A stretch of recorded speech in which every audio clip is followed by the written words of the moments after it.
So it is similar to the Epstein thing. So basically, this guy Lawrence King, he was a prominent Republican, and he was in charge of the Franklin Credit Union in Omaha, Nebraska. And then allegedly he had a pedo ring based around, there was this place called Boys Town, which was like foster care type of small town in that area where they would take, foster kids or at-risk youth, and sort of raise them in that area.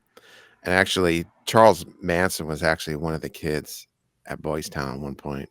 This Boys Town, it was a cover for this pedo operation. And then allegedly, King had a house in DC where he would bring politicians and high profile people into these orgies and film them similar to the Epstein thing, and then use that for blackmail. Lawrence King, he was found guilty of embezzling $40 million from the credit union, but nobody was ever found guilty for this pedo ring except one of the girls, because there was also some girls at the Boys Town. So one of the girls that testified, she got 4.5 years in prison for perjury. Yeah. So then kind of the official story that came out was like the entire pedo ring thing was made up, and that this was proof, that she was convicted of perjury, that she made up her stories. Yeah, and then they're saying basically the people that were there for all this were saying that she was made an example.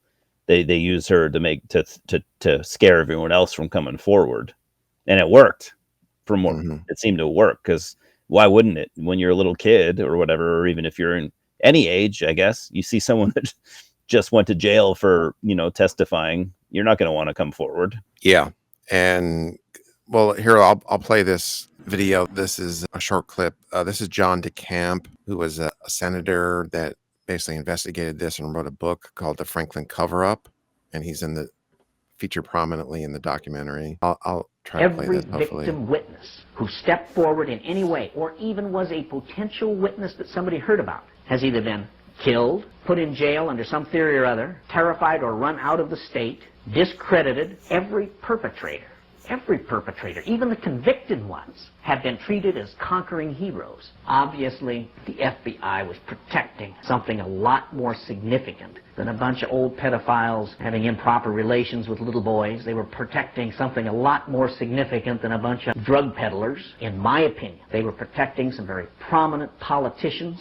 some very powerful and wealthy individuals associated with those politicians and the political system, up to and including the highest political people in this entire country.